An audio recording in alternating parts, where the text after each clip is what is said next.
મહીસાગર જિલ્લામાં આજથી શરૂ કરેલી ટેકાના ભાવે મકાઈની ખરીદી યોગ્ય ન થતાની બૂમો। ખેડૂતોને ટેકાના ભાવે મકાઈ ખરીદી એપીએમસી શરૂ કરતા ખેડૂતો વહેલી સવારથી આવ્યા હતા, છતાંય કેટલાય ખેડૂતો પાછા ગયા। ટેકાના ભાવે માત્ર 75 મણ મકાઈ ખરીદતા ખેડૂતોનો વિરોધ।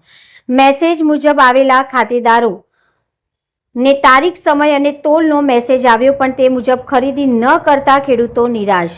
સવારે 5 વાગ્યાના એપીએમસીમાં મકાઈ લઈને આવેલા ખેડૂતોને મેસેજ મુજબ અનાજ ન લેતા જિલ્લા અધિક કલેક્ટરને રજૂઆત કરાઈ। ટ્રેક્ટર ભાડે લઈને અનાજ વેચવા આવેલા ખેડૂતોને હવે પરિપત્ર મુજબ અનાજ લેતા બાકીના અનાજનું શું?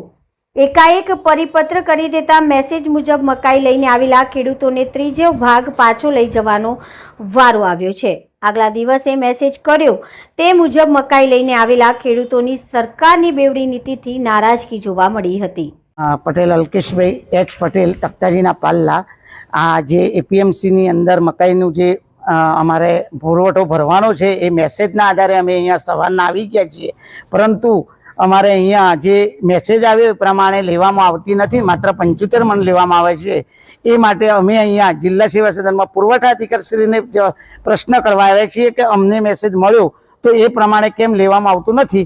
અને અત્યારે એમ કહેવામાં આવી ગયું છે કે રાત્રે પરિપત્ર થયો, પણ રાત્રે જે પરિપત્ર થયો એના પહેલાંનો મેસેજ છે, એટલે આ અમારી એક માગણી છે કે અમારો મેસેજ પહેલાં આવેલો છે, એટલે અત્યારે તમારે આ ભરવું, પણ અમને કોઈ જવાબ અહીંયાથી સચોટ મળતો નથી કોઈ અધિકારી પાસેથી। તો આ ખેડૂતોને આજે નુકસાન વારંવાર પાછું જવું આવવું એ કેવી રીતે કેટલું નુકસાન પહોંચી રહ્યું છે, એના માટે અમે અહીંયા વિનંતી કરવા આવ્યા છીએ સાહેબશ્રીને એ જ જાણ કરીએ કે અમારો મેસેજ છે, તમારો પરિપત્ર રાત્રે આવ્યો છે તો એનો અમલ તમે એ રીતે કરો, પણ તમે મેસેજ જે પહેલાં આપી દીધા એ લોકોનું, એ ખેડૂતોનું જે રીતે મેસેજ આપ્યા એ રીતે પુરવઠો સ્વીકારો, એ જ અમારી માગણી છે।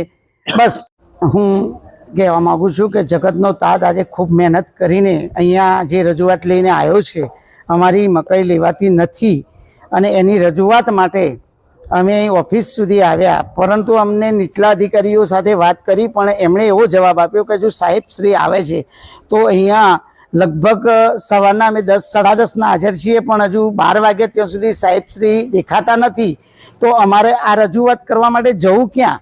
ખેડૂતને આ કેટલી મુશ્કેલી, એક બાજુ એમ કે છે કે મેસેજ આવ્યો છતાં લેવામાં નહીં આવે, એક બાજુ એમ કે છે પરિપત્ર આવ્યો તો તમે ઉપલી ઓફિસમાં મળો, પણ અહીંયા ઓફિસ સુધી અમે પહોંચ્યા ચાલતા ગોડાઉનથી અહીં સુધી, પણ અહીંયા સાહેબશ્રી હજુ સુધી હાજર નથી। તો અમારે આ રજૂઆત કરવી કોને?